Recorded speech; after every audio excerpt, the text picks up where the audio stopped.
हरे कृष्णा। आज हम पाठ करें श्रीमद् भागवतम से स्कंद 3 अध्याय 13। अध्याय का शीर्षक है भगवान वराह का प्राकट्य और श्लोक संख्या है 39। नमो नमस्ते अखिल मंत्र देवता द्रव्याय सर्वकृतवे क्रियात्मने वैराग्य भक्तात्मजयानुभाविता ज्ञानाय विद्या गुरुवे नमो नमः। नमो नमस्ते अखिल मंत्र देवता द्रव्याय सर्वकृतवे क्रियात्मने वैराग्य भक्त्यात्मजयानुभाविता ज्ञानाय विद्या गुरुवे नमो नमः। नमो नमस्ते अखिल मंत्र देवता द्रव्याय सर्वकृतवे क्रियात्मने वैराग्य भक्त्यात्मजयानुभाविता ज्ञानाय विद्या गुरुवे नमो नमः।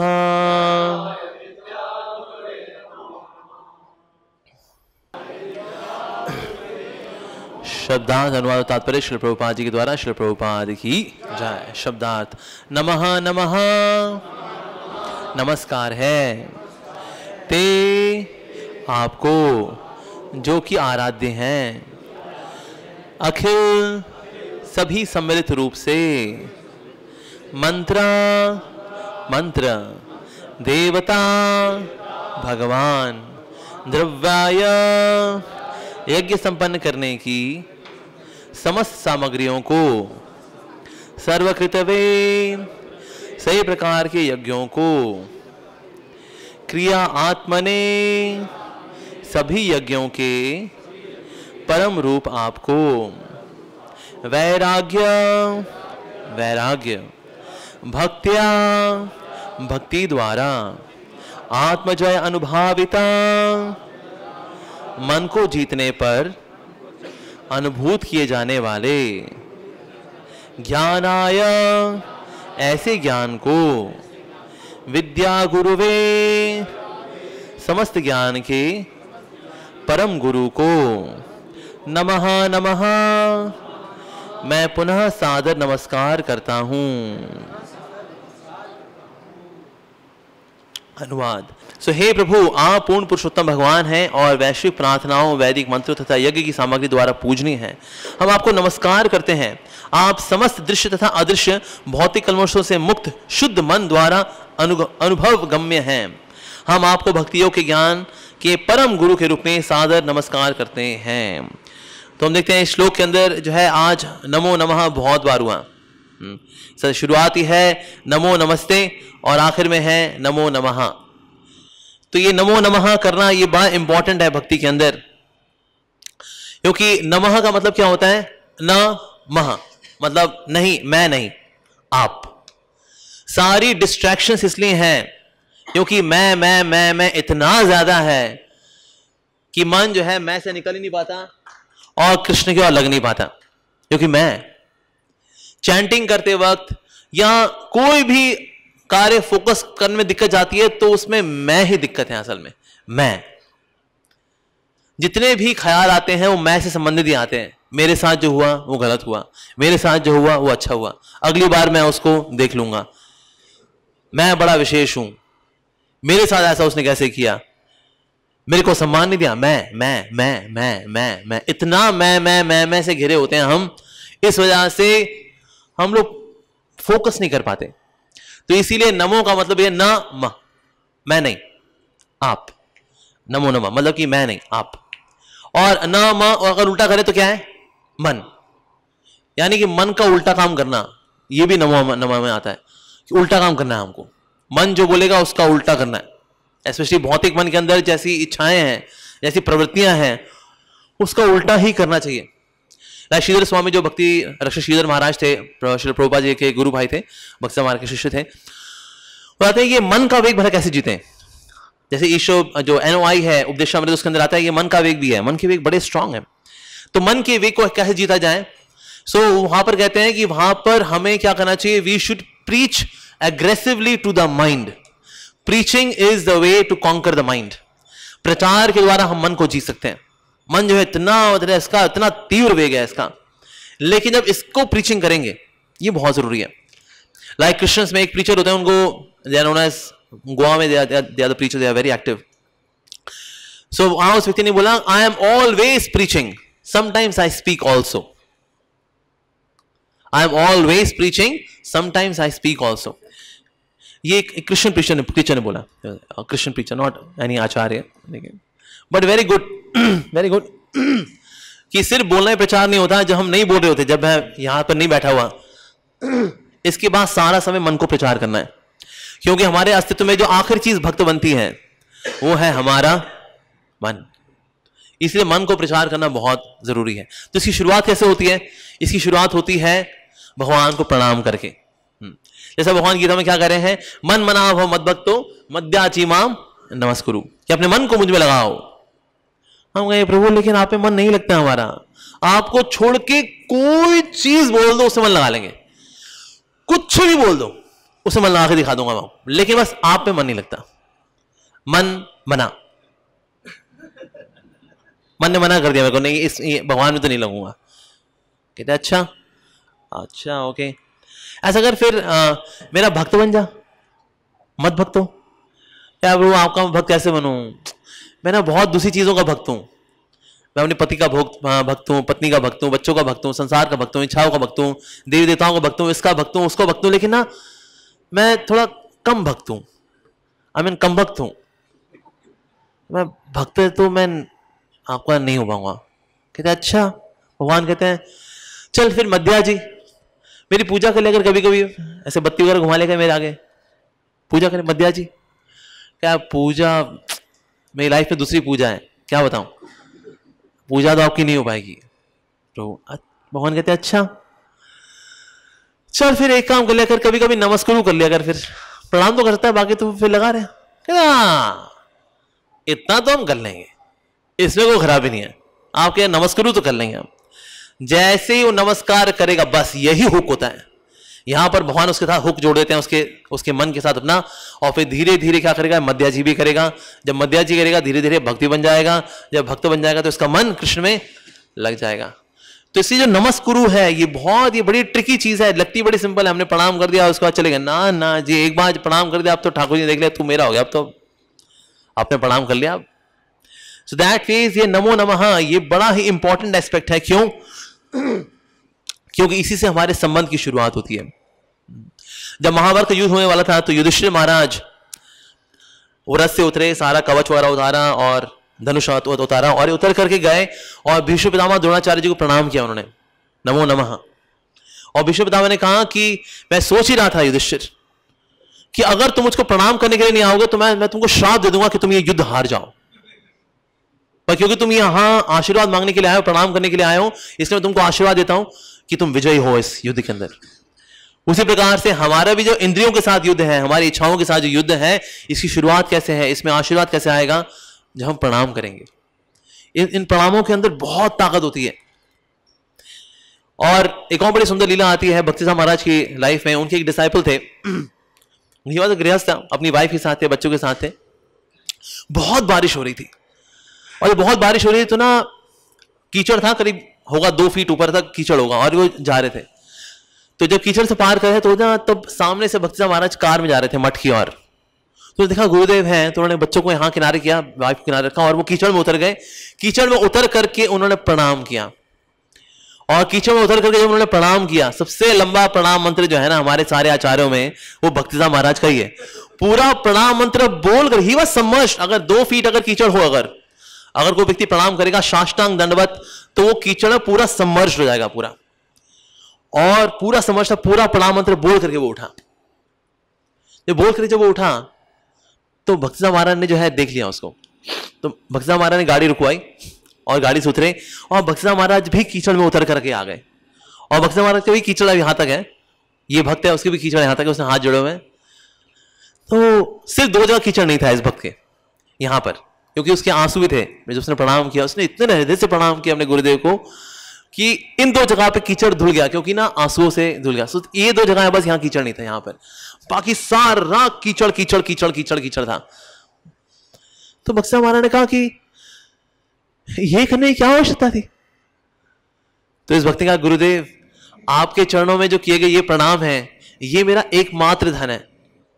और ये बोल के उसकी आंखों में और आंसू आ गए। उसकी आंखों में आंसू आया, बक्सा महाराज की भी आंखों में आंसू आ गए। उसके बाद बक्सा महाराज और दोनों के बीच में एक शब्द नहीं, वह बक्सा महाराज ने ऐसे बस हाथ किया और चले गए। अब ये जो भक्त है ना, इसका जीवन सिद्ध होने से कोई नहीं रोक सकता, क्योंकि इसने गुरु को किए हुए जो प्रणाम है, इनको अपना धन मान लिया है कि मेरे गुरुदेव को किया हुआ जो हृदय से प्रणाम है ना, ये मेरा धन है वास्तव में। तो इस प्रकार से जो है प्रणाम करना, ये बहुत ही इंपॉर्टेंट एक्टिविटी है। प्रभुपाद जी के शिष्य थे, उनका नाम था गर्ग मुनि प्रभु। तो ये बोले प्रभुपाद जी से, कहते हैं श्री प्रभुपाद, जब आप कमरे में घुसते हैं तो सब आपको प्रणाम करते हैं, लेकिन मेरा मन नहीं करता प्रणाम करने का। तो क्या मैं फ्री प्रणाम क्या करूं या ना क्या करूं, क्या करूं? तो श्री प्रभुपाद जी ने कहा, फिर भी तुम प्रणाम क्या करो। हालांकि तुमको फीलिंग्स नहीं आती प्रणाम करने की, लेकिन फिर भी तुम ना प्रणाम क्या करो। प्रणाम करते करते फीलिंग्स भी आ जाएंगी। तो इसीलिए हमको अगर लगे कि कभी कभी भक्ति रिचुअलिस्टिक हो रही है, अगर वो रिचुअलिस्टिक भी है, स्टिल वो अच्छी है। यहां पर बताया जा रहा है कि मन को कैसे वश में करना है। यहां बताया जा रहा है, मनुष्य को मन को जीतना हो तो उसे ऐसे वैदिक अनुष्ठानों द्वारा तथा विभिन्न प्रकार के यज्ञ संपन्न करके वो कर सकता है। ऐसा मन को जीतना हो तो वैदिक अनुष्ठान वगैरह होता है, मतलब उसमें दिल नहीं होता है, इट्स अ रिचुअल। सो भक्ति में अगर रिचुअल भी चल रहा है, अरे चलने दो। कभी कभी हम नृत्य भी करते हैं अगर कीर्तन में, तो हल तो रहा होता है शरीर, लेकिन यार कुछ फीलिंग्स तो आ नहीं रही, लेकिन यार फिर भी हिलाओ, अपने शरीर को हिलाओ अच्छे से। जय राधा मोदर देव जी की जय, जगन्नाथ बलदेव सुभद्रा मैया प्रभु सुदर्शन की जय, श्री गौर निताय की जय, श्री प्रभुपाद की जय। सो दैट फेज, ऐसा करने से ही, ऐसा करेंगे तो धीरे धीरे फीलिंग्स भी फिर आनी शुरू हो जाएंगे निश्चित रूप से। सो दैट फेज से प्रणाम करना बहुत जरूरी है। और प्रणाम का मतलब क्या है कि आज से मैं आपका हूं और आप जो कहेंगे आपके शब्द मेरा जीवन है। प्रणाम करने का मतलब ये होता है वास्तव में। जैसे कि जो शिष्य होते हैं 2 प्रकार के माने जाते हैं, एक होता है अंतर्मुखी शिष्य, एक होता है बहिर्मुखी शिष्य। जो बहिर्मुखी शिष्य होते हैं बाहर से तो बड़ा हाथ वाथ करते हैं, लेकिन ना हृदय कभी गुरु को नहीं देते या कृष्ण को नहीं देते। लेकिन जो अंतर्मुखी शिष्य होते हैं वो प्रणाम भी करते हैं और गुरु को कहना ही मानते हैं। बहिर्मुखी शिष्य है वैसे बाहर से खूब हो हल्ला करेंगे, जय गुरु महाराज जी आ गए, गुरु जय गुरु महाराज। और जो गुरु आएंगे तो आसपास ऐसे बैठेंगे। वैसे भागवतम क्लास में कभी उनका नामो निशान नहीं आएगा, नेवर एवर, लेकिन वैसे आगे बैठेंगे महाराज, ऐसे रोज आता है ये बदमाश।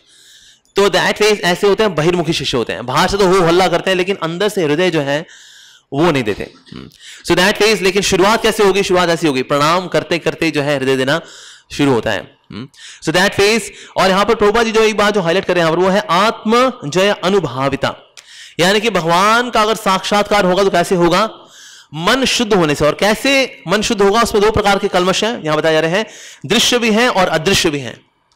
ये दोनों प्रकार के कल्मश जब चले जाते हैं तब वास्तव में भगवान के दर्शन होते हैं।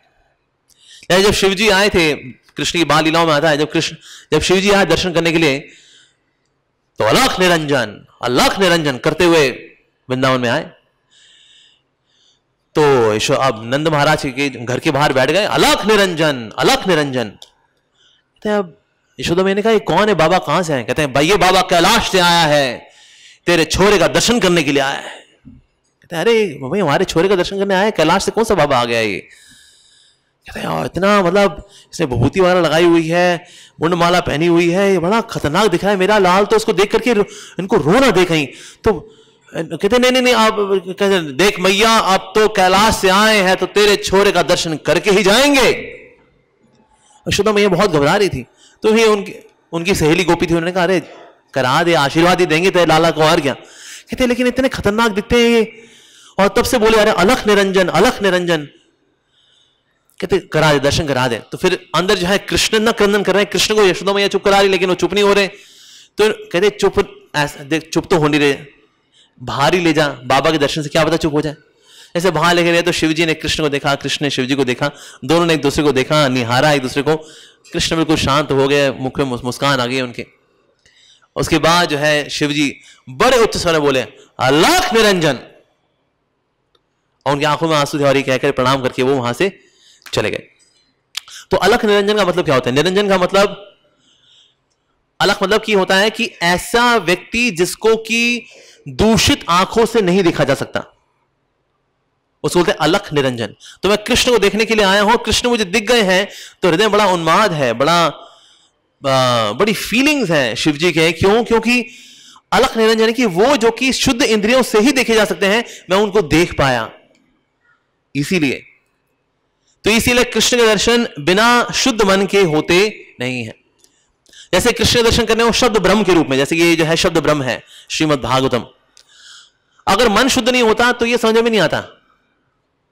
स्पेशली अगर लोअर मोड्स, तमोगुण, अगर मन के अंदर तमोगुण की प्रधानता है, ये शब्द ब्रह्म के साथ संग ही नहीं कर पाएगा व्यक्ति। किताब खोलेगा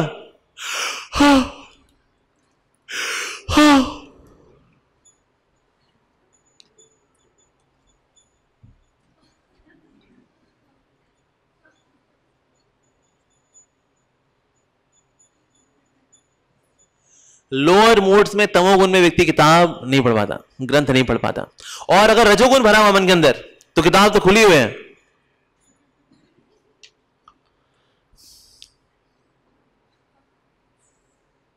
क्या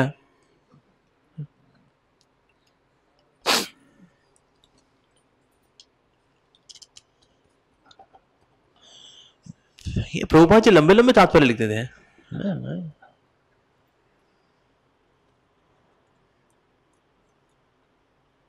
666 पेज है इसके अंदर, पढ़ नहीं पाता वो, बेचैनी जगा हुआ है, लेकिन शब्द ब्रह्म का संग क्यों नहीं कर पा रहा है? क्योंकि मन के अंदर लोअर मोड्स बहुत एक्टिव हैं, तमोगुण और रजोगुण। सिमिलरली भगवान के विग्रह का भी हम दर्शन नहीं कर पाते अगर लोअर मोड्स एक्टिव हैं। इसलिए आप देखो जितने भी लोअर मोड्स वाले हैं ना, भगवान के विग्रह को मूर्ति पूजा बोलते हैं। कहते ये तो मूर्ति है, ये तो मूर्ति है। प्रहलाद महाराज है, वो खंबे के अंदर भगवान को देख रहे थे। In the matter he could see spirit. और खुद नरसिंह भगवान उपस्थित थे हिरण्यकशिपु के आगे। अरे कहते तो कोई जानवर आ गए, पता नहीं कहां से आ गए। Even in spirit he seeing matter. जैसी दृष्टि वैसी सृष्टि। सो दैट मीन्स हम भगवान के दर्शन कर नहीं पाते। क्यों? क्योंकि लोअर मोड्स एक्टिव है। जो लोग जो है भगवान के विग्रह सेवा का खंडन करते हैं, कहते हैं देखिए तो मूर्ति पूजा है, लकड़ी का, संगमरमर का, आपने ऐसे कुछ बना दिया, आपने कहा जी ये भगवान हो गए। अच्छा तो और क्या है? ऐसे थोड़ी पूजा अर्चना करते हैं। ये कोई तरीका है? अपने मूर्ति पूजा आप लोग पत्थर और लकड़ियों की पूजा करते हो आप लोग? अच्छा तो फिर कैसे करनी चाहिए आप बताओ? कहते हैं नाम ले सकते हो आप, खुदा का नाम लो। कहते हैं अच्छा खुदा का नाम कैसे लोगे? कहता खुदा का नाम जीभ से लेते हैं। कहते हैं जीभ किसकी बनी है? प्रोटीन की बनी है। प्रोटीन से नाम ले लेंगे, भगवान का नाम ले लेंगे। अच्छा और कैसे? कहते मन में ध्यान लगाना चाहिए। मन क्या है? मन भी मैटर है। जैसे संगमरमर है वो ग्रॉस मैटर है, मन है वो सटल मैटर है। अगर इस मैटर में भगवान की पूजा अर्चना करना गलत है, तो मन में भी भगवान को ध्यान लगाना गलत है। फिर अब करो, अब क्या करोगे?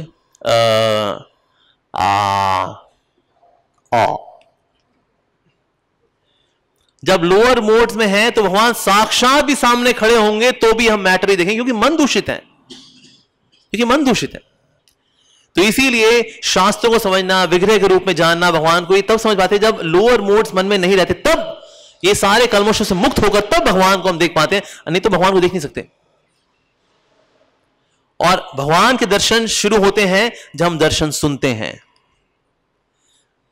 जैसे हमने देखो कुछ लोग जो नौसखी लोग होते हैं, वो क्या करते हैं? जब हरि कथा चल रही हो, दर्शन खुल जाए, तुरंत कैसे भाग जाएंगे वहां पर। कहते हैं ये तो लोग तो बोलते रहते हैं, भाग जाओ, आगे आ जाएंगे। ये नौसखी लोग हैं। असल में जो नौसखी भक्त होते हैं वो दर्शन करना चाहते हैं बिना दर्शन सुने। लेकिन जो दर्शन सुनता है उसे कल्मश दूर होते हैं, फिर वो दर्शन कर पाता है वास्तव में। तो ये शास्त्र जो है, ये जो शब्द ब्रह्म है, इसका संग करना बहुत अधिक आवश्यक है। लहरे के वैष्णव थे, उनका नाम था कुमार हट्ट गोस्वामी, और इनको ना कुछ नास्तिकों ने पकड़ लिया। उन्होंने, क्या तुम भगवान भगवान ला रखे, कहाँ है तुम्हारा भगवान? अरे भगवान के बारे में शास्त्रों में लिखा है। कहा क्या क्या तुम्हारे शास्त्र है? किसी ने कोई पोथी लिख दिया और तुम उसको शास्त्र मानते हो? कोई नहीं होता, कुछ नहीं होता, भगवान भगवान। कहते बहुत प्रचार करता है ना ये, इसको चोटी पे लेके जाते हैं पहाड़ की, वहां से सर के बल फेंकेंगे, इसको मर जाएगा, इसकी ऐसी की तैसी। तो लेकर गए, इसके हाथ वाथ बांध दिए, कहते फेंक दो इसको। तो इस भक्त ने बोला, अगर शास्त्र सत्य है तो मुझे कुछ ना हो। अगर शास्त्र सत्य है, इसको फेंक दिया इसको कुछ नहीं हुआ, लेकिन यहां हल्की चोट आई इसको। यार चोट आ गई है। तो फिर हैंडी प्लास्ट लिया, हैंडी प्लास्ट लगा लिया यहां पर। कहते यार, लेकिन फिर वो अपने गुरु के पास गए, कहते गुरुदेव मुझको नास्तिकों ने पकड़ कर फेंका। मैंने बोला, अगर शास्त्र, अगर परम सत्य के बारे में बता रहे हैं, अगर, तो फिर ना मुझको कुछ ना हो, लेकिन मुझे हुआ क्या? ये थोड़ा सत्य कम है क्या इसके अंदर? तो गुरु ने बोला, अपना सेंटेंस दोबारा बोल। तूने क्या बोला था? क्या तूने बोला था? कहता मैंने बोला था, अगर शास्त्र सत्य है तो मुझे कुछ ना हो। कहते बेटा तूने पहला शब्द गड़बड़ कर दिया। अगर मतलब तूने हल्का सा क्वेश्चन मार्क लाया, तो इससे तेरे को हल्का सा लगा। तो बोलता शास्त्र सत्य है इसलिए मुझे कुछ ना हो, तो तुझे कुछ नहीं होता। पर तूने बोला अगर। सो दैट इज शब्द ब्रह्म का जो है 100%, जब हम इनका सानिध्य करते हैं, चाहे भक्तों के मुखारविंद से सुनकर करें या फिर हम लोग ग्रंथ पढ़कर करें, तब जाकर कि यह संभव हो पाता है कि हम लोग भक्ति कर पाते हैं। नहीं तो वास्तव में भगवान को परसीव करना ये असंभव है। और प्रभुपाद जी हाईलाइट करें इस बात को, प्रभुपाद जी हाईलाइट करते हैं इस बात को कि किस प्रकार से मन को जीते बिना हम भगवान के दर्शन नहीं कर सकते। ऐसे एक व्यक्ति था, वो गया एक साधु महात्मा के पास, कहता है, ओ यू सेंट, कहते yes tell me, I want peace in my life, I want peace. तो संत ने कहा, ये पहले जो दो शब्द है ना, आई और वॉन्ट, ये हटा। आई का मतलब है फॉल्स ईगो, वॉन्ट का मतलब है पैशनेट डिजायर्स, वॉन्ट। ये दो हटाएगा तब जाके पीस मिलेगी, तब जाके ठाकुर जी के दर्शन होंगे तेरे को, अब असली शांति मिलेगी तेरे को। सो दैट फेज, ये लोअर मोड्स का जाना ये बहुत अधिक आवश्यक है। तो प्रभुपाद यहां पर हाईलाइट कर रहे हैं कि अनुष्ठानों का पालन करके हम मन को जीत सकते हैं। और ये वाला कैसे होता है? मन का कार्य क्या है? थिंकिंग, फीलिंग और विलिंग, ये कार्य है मन का। लेकिन अगर थिंकिंग, फीलिंग, विलिंग अगर गलत डायरेक्शन में हो तो बार बार विचार कहां जाएंगे? गलत दिशा में जाएंगे। फॉर एग्जाम्पल, अगर वो बोले कि ना आप रेलवे स्टेशन से आप सीधा ले लीजिए और उसके बाद फिर आप नोएडा की ओर ले लीजिए और उसका बोटानिकल गार्डन से फिर आप राइट ले लीजिए और फिर रास्ते रास्ते ग्रेटर नोएडा आएगा ना, वहां से सीधा निकल जाइए, गुड़गांव आएगा। कहते हैं अच्छा, हमने बहुत बार कोशिश की लेकिन वहां से गुड़गांव आता नहीं। यानी कीप ट्राइंग, कीप ट्राइंग। कहते हैं हम करते हैं लेकिन कन्याकुमारी निकल जाते हैं, कभी कभी हम यूपी निकल जाते हैं, लेकिन ना हम ये गुड़गांव नहीं आ पा रहे, क्योंकि वो रास्ता ही, वो डायरेक्शन ही गलत है। सिमिलरली मन के अंदर जब तक थिंकिंग, फीलिंग, विलिंग की डायरेक्शन ही गलत रहेंगी, तब तक हम भगवान के दर्शन नहीं कर सकते, तब तक हम कृष्ण का अनुभव नहीं कर सकते। तो ये भला कैसे चेंज होगा? जैसे कि फॉर एग्जाम्पल एक नदी है और नदी जो है यहां से बहती है। नदी यहां से क्यों बहती है? क्योंकि यहां पर रिवर बेड है, और रिवर बेड होने के कारण नदी जब बहती है तो यहीं से बहती है। अच्छा, मैं चाहता हूं कि ना नदी यहां से ना बहे, नदी यहां से बहे, तो मुझे क्या करना चाहिए? अब क्या करना चाहिए? है जी, है जी, यस। तो मुझे क्या करना चाहिए? यहां पर खुदाई करनी चाहिए, और यहां पर जब खुदाई करेंगे, करते रहेंगे, तो यहां खुदाई करेंगे, यहां एक रिवर बेड बनाएंगे जो कि ज्यादा डीप है इस वाले रिवर बेड से, तो नदी बजाय यहां बहने के अब यहां पर बहेगी। उस तरह से मन के अंदर भी जो हमारे संस्कार हैं वो बार बार हमें सेम काम की ओर ही उत्तेजित करते हैं, दोबारा सेम काम करना है, सेम काम अगेन एंड अगेन। लेकिन जब नए संस्कार बनेंगे तो फिर विचारों की जो भावनाएं हैं वो यहीं से बहेंगी फिर। सो दैट मींस हमें नए संस्कार बनाने हैं, पुराने संस्कारों को हम चेंज नहीं कर सकते। ये तो गहरे हैं, बहुत गहरे हैं, इसे हमें नए संस्कार बनाने हैं. In this way we can conquer the activities and proclivities and inclinations of the mind. Otherwise मन को जीत पाना ये बहुत अधिक कठिन है, इनको नहीं जीत सकते हम. So that means we are to make new संस्कार. अच्छा, वो कैसे आते हैं? प्रभुपाद जी बता रहे हैं यहां पर, तेषाम सत्ययुक्ता नाम भजताम प्रीतिपूर्वकम. यानी भजन भी कैसा होना चाहिए हमारा? प्रीतिपूर्वक. चैंटिंग जो है जितनी ज्यादा हम प्रीतिपूर्वक करेंगे, जितना हरि कथा को प्रीतिपूर्वक हम सुनेंगे, जब ऐसा करेंगे तो उसका रिजल्ट क्या होगा? ददामि बुद्धि योगम तम. तब भगवान बुद्धि देते हैं और फिर उस बुद्धि से हम भगवान को समझ पाते हैं. So that means in order to conceive Krishna we must do bhajan but प्रीतिपूर्वक. Then it becomes possible. और प्रभुपाद जी क्या बता रहे हैं यहां पर? Then the inconceivable becomes conceivable. तब जो अचिंत्य है उसका चिंतन हम कर पाएंगे, नहीं तो भगवान का चिंतन कर पाना असंभव है. इसलिए कितने लोग जो है शुरू में जब भगवद गीता पढ़नी शुरू की थी तो सर में दर्द हुआ था. कहते किताब तो खोली थी जी, क्या चल रहा है? मतलब कृष्ण कह रहे लड़ ले. उसके लिए पूरी किताब, मतलब कृष्ण ये तो बोले लड़ ले. तो एक श्लोक होना चाहिए, अर्जुन तुम अहम सखा अस्ति अतः तुम युद्ध करोति. बस. तो मेरे दोस्त है यार, पिल ले इन लोगों को. ऐसा करके एक श्लोक होता गीता के अंदर बस. अब ये 700 श्लोक है, मतलब क्या चल रहा है यार? भाई इनकी बहन है सुभद्रा, इनका विवाह हो गया उनके साथ. सो दैट मींस ये जीजा जी हैं, ये साले जी हैं. तो साले जी बोले जीजू मार दो यार इन लोगों को. तो ऐसा हो जाए बस खत्म. भगवद गीता यार समझ में नहीं आती. कहता है लड़ ले. फिर कहता है तू लड़े या ना लड़ ले, लेकिन लड़ना जो है चाहे पराजय हो या जीत हो, दोनों में तेरा फिर विन विन सिचुएशन है. फिर उसका पता नहीं क्या चलता है उसके बाद. फिर कहता पाप नहीं करना चाहते, फिर हम पाप को करवाते हैं. यार युद्ध क्षेत्र में कौन सा पाप करने वाला है यार? तो यार क्या चल रहा है? ओके, आप ना चैंटिंग शुरू करिए. चैंटिंग शुरू करते हैं, थोड़ा मन शुद्ध होता है, फिर जो है बातें समझ में आनी शुरू होती हैं. Like that. So that means जब तक भजताम प्रीतिपूर्वक हम नहीं करेंगे तो ददामी बुद्धि योगम तम आएगा नहीं. That is very important. उसके बाद बताया जा रहा है यहां पर, प्रभुपाद जी बता रहे हैं, इस श्लोक में बता रहे हैं कि विद्या गुरुवे कि वास्तव में सारी जो वैदिक नॉलेज है उसकी ज्ञाता तो परम भगवान है. उसको जानने वाले जो हैं वो तो परम भगवान है. भगवान सब कुछ जानते हैं और इसलिए आदि गुरु के रूप में स्वयं भगवान श्री कृष्ण है. ही इज द आदि गुरु, ही इज द ओरिजिनल गुरु वास्तव में. तो जितने भी गुरु हैं वो उन्हीं से आ रहे हैं. और जो कुछ भी हम सीखते हैं, जैसे वो एग्जाम्पल अगर हमने कुछ पढ़ा या सुना, वो समझ में इसलिए आता है क्योंकि परमात्मा हमें समझाते हैं.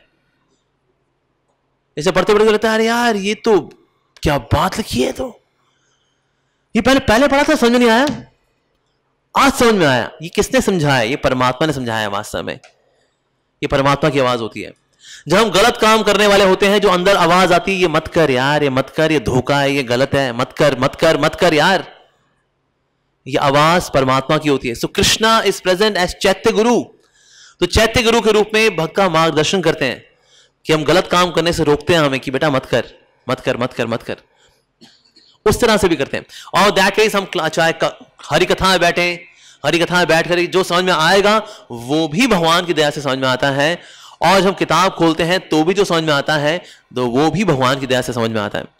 और निश्चित रूप से भगवान के ऐसे अवतार भी हुए जो कि शिक्षा देते हैं, लाइक ऋषभदेव अवतार, कपिल देव अवतार. हाँ, तो ऐसे अवतार भी भगवान के हुए हैं जो कि गुरु के रूप में कार्य करते हैं, शिक्षा देते हैं. वास्तव में कृष्ण है जो कि अर्जुन को शिक्षा दे रहे हैं. सो दैट मींस कृष्ण जो है वो आदि गुरु है. ओरिजिनल गुरु इज कृष्ण, आदि गुरु. और कृष्ण की गुरु कौन है बोला? फिर कृष्ण की गुरु जी कौन? कृष्ण के गुरु जी का नाम है Shrimati Radha Rani. Shrimati Radha Rani is Guru of Krishna. Krishna है सारी कलाएं जो हैं अपनी ही शक्ति श्रीमती राधा रानी से सीखते हैं. सो दैट में आदि गुरु इज श्रीमती राधा रानी, आदि गुरु. पर यस, लेकिन अगर हम कुछ समझ पा रहे हैं अगर भक्ति में, तो वो भगवान की कृपा से ही समझ पाते हैं. क्यों? क्योंकि इस बुद्धि से भौतिक ज्ञान को तो एब्जॉर्ब करना आसान है, लेकिन आध्यात्मिक ज्ञान को पचाने के लिए भगवान की स्वरूप शक्ति का आशीर्वाद चाहिए होता है. और भगवान की स्वरूप शक्ति जो है वो दो शक्तियों से मिलकर बनी है. एक है आह्लादिनी शक्ति, दूसरी है चित्त शक्ति. आह्लादिनी शक्ति मतलब प्लेजर पोटेंसी और चित्त शक्ति मतलब नॉलेज पोटेंसी. जब ये भक्ति हृदय में आती है तब जो है दिव्य ज्ञान को समझना आसान हो पाता है. ये तो मैं जानता हूं कई बड़े बड़े एमटेक फ्रॉम आईआईटी, बहुत पढ़े लिखे लोग हैं, और ऐसे भोंदू भोंदू सवाल पूछते हैं भगवद गीता में से, एकदम मतलब लल्लू लाल आदमी। तूने क्या कहा? I am MTech from IIT and I did my PhD from Massachusetts Institute of Technology. कहते हैं अच्छा, तो क्या समझ में नहीं आ रहा? कहता है ये समझ में नहीं आ रहा, I am no, it's mentions that you are not the body, you are a soul, how is it possible? ये तो हमारे आगे छोटे छोटे बच्चे घूमते हुए बोल देते हैं तोतली भाषा में, we are not this body, we are the soul. ये तो तोतले बच्चे बोल देते हैं, पर ये भाई साहब पीएचडी किए हैं, क्योंकि भौतिक ज्ञान के दम पे हम इन चीजों को नहीं समझ सकते। लेकिन हम वैष्णव के संग में आते हैं तो उनके संग में स्वरूप शक्ति के संपर्क में आते हैं हम लोग, और जब स्वरूप शक्ति के संपर्क में आएंगे, then that which is inconceivable becomes conceivable. जो अचिंत्य है वो चिंतनीय हो जाता है। क्यों? क्योंकि कृपा मिलती है वास्तव में। सो इस तरह से उसकी शुरुआत कैसे होगी? नमो नमः, नमो नमस्ते। इससे ऐसे कई सारे श्लोक आते हैं जहां प्रणाम किया जा रहा है, क्योंकि आध्यात्मिक जगत में जाने के लिए जो रास्ता है वो सीढ़ी चल करके नहीं है। आध्यात्मिक जगत में जाने का जो रास्ता है वो वास्तव में एक दीवार के थ्रू है, और वो एक होल है जहां से हमें निकलना है, और उस होल का साइज है 1/10,000 the tip of the hair. बाल के अग्रभाग का 10,000वां हिस्सा से वो ही निकल सकता है वहां से। अच्छा, लेकिन वो छेद है कहां पर जहां से निकलना है? कहते हैं वो वहां पर है, यानी कि झुक के जाना होगा। तो जो लोग प्रणाम करते हैं वो झुकते हैं, और जो झुकते हैं वो धीरे धीरे इसमें से निकल जाते हैं, और फिर दीवार की उस तरफ है आध्यात्मिक जगत। इसको लांग नहीं सकते इस दीवार को, ना इसमें इसको डायनामाइट से उड़ा सकते हैं। ये वॉल से निकलने का कोई तरीका नहीं है उस तरफ जाने का। यहां अगर भौतिक जगत है, उस तरफ आध्यात्मिक जगत है, दैट मींस इस दीवार से उस तरफ जाने का सिर्फ एक ही तरीका है कि ये जो छेद है इसमें से निकल जाए, और वो छेद है वो नीचे है, यानी झुक के जाना होगा। यानी कि जो तने हुए लोग हैं वो वहां नहीं जा पाएंगे। सर कटा सकते हैं लेकिन सर झुका सकते नहीं। तो सर आपकी इच्छा जरूर पूरी होगी, आपके जरूर कटेगा, no don't worry, all the best. पर जो लोग झुकना सीखते हैं, तो जो झुकेंगे तो झुकने वाले ही वास्तव में उस छेद से निकल पाएंगे। लेकिन अपने साथ और कोई बैगेज अलाउड नहीं है। कोई सोचे नहीं नहीं मेरे साथ मेरी पोथी वगैरह है, मैं इसके साथ जाऊंगा, नाउ आई एम रेडी। फिर निकलो तो फंस जाओगे उसमें। कोई क्यों नहीं निकल पा रहे? कहते सर उसमें 1/10,000 the tip of the hair ही है, उसके अंदर और एक्स्ट्रा माल जा ही नहीं सकता है। अहंकार, भौतिक इच्छाएं, वो सब मैंने बैक, लेकिन एक दो तो इच्छाएं लेके जा सकूं? कहते नहीं सर, वो जगह ही नहीं है उसमें, वो साइज ही है 1/10,000 the tip of the hair, वहां से वो इकलौती शुद्ध आत्मा ही निकलती है वो। कहते हैं अरे यार, ओके डार्लिंग बाय। क्या करें, अब प्रीति हमारी हरी से हो गई है। सो दैट फेज, तभी हम गोलोक जा पाएंगे आध्यात्मिक जगत जाने के लिए। So that phase we are to become humble and grounded and seek mercy of the Vaishnavas. और तब उस कृपा के कारण अचिंत्य चिंतनीय होगा, तब हमारा भजन भी प्रीति पूर्वक होगा, और फिर अनुष्ठानों को जो हमारे जो in the beginning which are ritualistic, they will become spiritualistic, and then in this way we can conquer the proclivities and inclinations of our mind and make our life successful. हरे कृष्णा। किसी को प्रश्न है?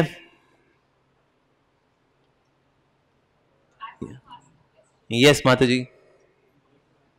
Your voice is crystal clear. You can ask. Like sometimes, like today I got up, I had a very strange dream.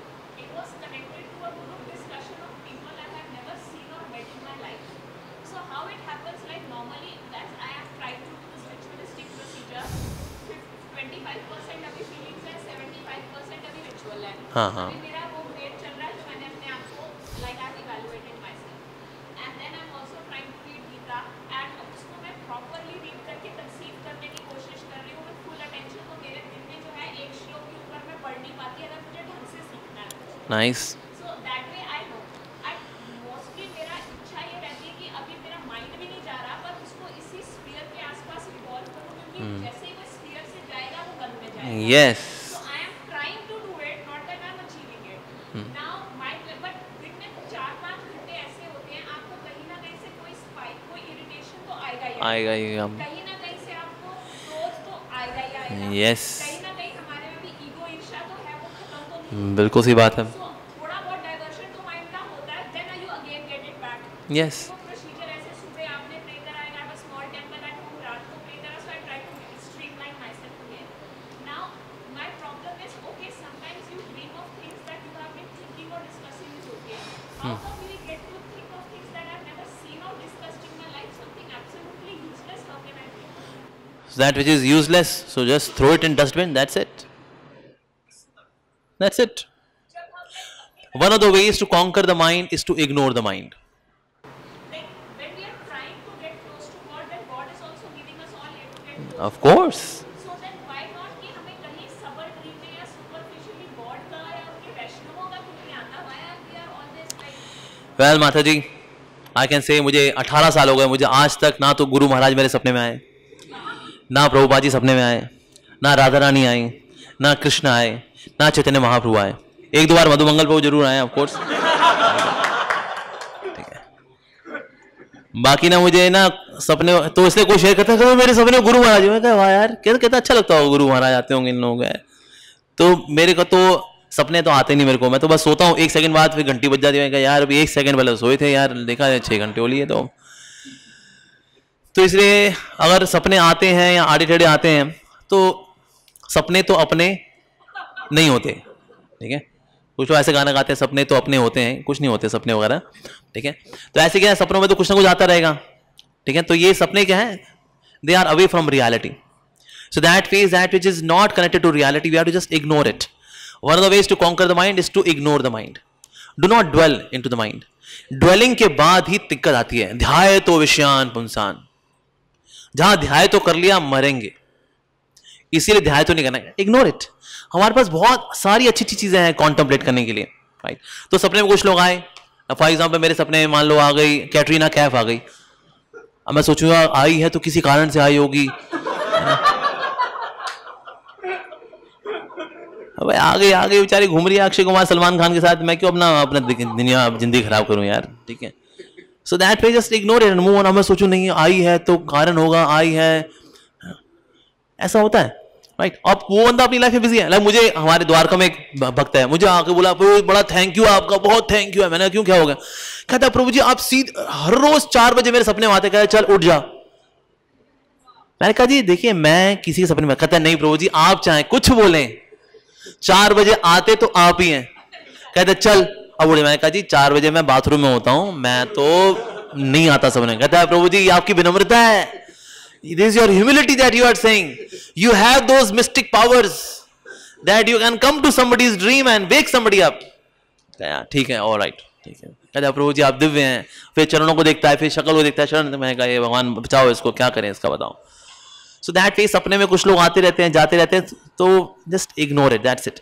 तो फिलहाल तो ये reality है हरि भक्तों का संग. राइट. और वैसे देखा है तो material life in itself is a dream. Material life अपने आप में ड्रीम है. लेकिन ये हरि कथा क्या है, ये अलार्म क्लॉक है. ये चैंटिंग हरे कृष्णा क्या है, अलार्म क्लॉक है. Wake up to the world of reality. So इसीलिए हमें जो रियलिटी है which is actually spiritual life, इसी पे कॉन्टेम्पलेट करना चाहिए. बाकी हम कई मन को जीत पाते हैं, कई मन भाग जाता है, इट्स नॉर्मल. लेकिन जैसे पहले भागता था ना, आज वैसे नहीं भागता. भागता आज भी है. पहले बुखार था मेरे को 107 डिग्री 105 डिग्री, आज ना 101 डिग्री है. बुखार आज भी है, but things are far better, far better. अगर मैं भक्त नहीं होता तो मैं क्या क्या करता. अरे भाई साहब, ये तो भगवान की भक्ति ने बचा लिया हमको. नहीं तो हम तो डकैत होते, पता नहीं क्या क्या कर रहे होते. हमारी अखबार आ रही होती वांटेड, डेड और अलाइव, ऐसा कुछ आ रहा होता हमारे बारे में. लेकिन आज भक्ति की वजह से आज बहुत सुधार हो गया. सो दैट मींस ये it's a gradual progression. It's a gradual progression. एक डिवोटी था, जैसे कि उसकी क्या हुआ, बाइक पे था वो, तो रेड लाइट पे ना उसकी थोड़ी सी क्रॉस हो गई. थोड़ा क्रॉस हो गया उसका, तो पुलिस ने कहा how dare you cross the yellow line. तो ये भी उतर के बोला है तेरी हिम्मत कैसी वैसे बात करनी. भक्त ने भी उसको पूरा पूरा सुना दिया, और पुलिस भी उसको ऐसे सुना रही, ये भी उसको ऐसे सुना रहा है. तो पुलिस वाला बोला this is what you have learn from your spiritual master to speak like this showing finger. तो भक्त बोला if you would have met me 6 months back, I would have first beaten you and then would have spoken something. But due to association with my spiritual master and chanting Hare Krishna, I have come to showing you finger. After 6 months, I'll not even show the finger. Improvement है ना? So इस तरह से improvement है. It's nice. So I said, don't feel discouraged. It's a glorious path. And this struggle is a meaningful struggle. Material life, it's also a struggle. People are working like hogs and dogs. That's also a struggle. But that's a meaningless struggle. But this struggle is a meaningful struggle. When we are struggling with our senses, when we are struggling with our ahankar, when we are struggling with the mind, it's a meaningful struggle. And we must struggle for this. And more we struggle, then what happens? More we make ourselves stronger. Right? Obstacles are not there to stop us. Obstacles are there to make us strong. Once God gave one assignment to one person. He said, here is a huge stone. Just push it. उसने push किया जोर लगाता था रोज करता था. 1 महीना बीत गया उसका. माँ आई उसके पास. क्या तूने 1 इंच हिलाया उसको? 1 इंच ना हिला पाया तू. तेरे को भगवान ने क्या प्रोजेक्ट दिया है? ये पत्थर दे दे तेरे को. 1 इंच प्रोग्रेस नहीं है सर आपकी. भगवान को बोल मैं रिजाइन कर रहा हूं, मैं नहीं कर रहा ये वाली सेवा. कहता आप सही बोल रही हैं. 1 महीना हो गया, कुछ तो हुआ नहीं. पत्थर को धक्का मार मार के मर लिया मैं. भगवान को बोला प्रभु I am resigning from the project. भगवान ने कहा क्यों, क्या हो गया? कहता प्रभु मैं 1 इंच तो हिला नहीं पाया इसको. भगवान ने बोला मैंने हिलाने के लिए बोला नहीं था, मैंने बोला धक्का मार बस. मैंने धकेलने के लिए बोला था, मैंने बोला नहीं था पत्थर को हिला. मैंने बोला बस धकेलना तेरे को. कहते अच्छा. भगवान ने कहा अपनी शर्ट उतार. उसने शर्ट उतारी. ये बाइसेप्स, ट्राइसेप्स, 6 पैक उसके सब. कहता प्रभु, कहता ये तेरी स्वरूप सिद्धि है बेटा, ये स्वरूप सिद्धि है तेरी. क्यों? क्योंकि तूने मेरा कहना मान करके स्ट्रगल किया. पत्थर बाहर से नहीं हिला, लेकिन अंदर तेरे अंदर कितने सारे चेंजेस आ गए. So similarly when we are struggling hard, हो सकता है बाहर हम कोई चेंजेस ना कर पाए. कहते जी इतना संघर्ष कर रहे हैं, परिस्थितियां वही की वही हैं. अपने अंदर झांक के देखिए ना, हमें बहुत सारे चेंजेस आ गए, लेकिन ये स्ट्रगल करते करते. So it's a meaningful struggle. Don't feel disheartened, keep struggling. एक बार प्रभुपाद जी ने बोला एक भक्त को, कहते I can liberate you right here right now, but I will not do that. कहते Prabhupada why please liberate me right here right now. कहते no. Prabhupada ने कहा because I want you to experience the sweet struggle of cultivating Krishna consciousness. It's a sweet struggle. जब हारते हैं तो गिड़गिड़ाते हैं ठाकुर जी के आगे. ये गिड़गिड़ाना अच्छा है, मीठा है, अलग ही किस्म की मिठास है इसके अंदर. तो इसलिए ये मिठास का अनुभव हम सबको करना चाहिए. Right. But the struggle become sweet only in association of devotees. आप अलग हो जाओगे, स्ट्रगल आपको खा जाएगा. But when we always stay in association of devotees and this struggle is also very sweet, because the other devotees also they are also struggling. 2 struggling devotees they share their struggle and then they laugh. कहता आप भी क्या? कहता अरे यार अपन ही वही चल रहा है यार. अच्छा. All the best Prabhu, all the best. Move on. So association of devotees make the struggle easy and sweet. If you go away, then this struggle will conquer you, will destroy you. You will disheartened. Right? Yes, Prabhu. आदि गुरु तो बलराम जी कहां से है? Right. सो कृष्ण से आए बलराम जी, फिर बलराम जी से फिर चतुर्व्यूह आते हैं, फिर वासुदेव जी से नारायण आते हैं, नारायण जी से फिर चतुर्व्यूह आते हैं, चतुर्व्यूह में फिर संकर्षण जी से फिर Mahavishnu, गर्भदोष Vishnu, श्वेतदोष Vishnu. This is all sequences. But Balram ji is coming from Krishna. Yeah, like that. और दोनों में कोई भेद है नहीं वैसे. They are one and same. One is supreme personality of Godhead. One is supreme personality of servitor Godhead. Balram ji is supreme personality of servitor Godhead. और कोई? Yes, last question. All right. आप सबका बहुत बहुत धन्यवाद. श्रीमद् भागवतम की जय. श्रील प्रभुपाद की जय. समस्त एकत्रित वैष्णव भक्त वृंद की जय. निताय गौर प्रेमानंदे. हरि हरि बोल. हरे कृष्णा.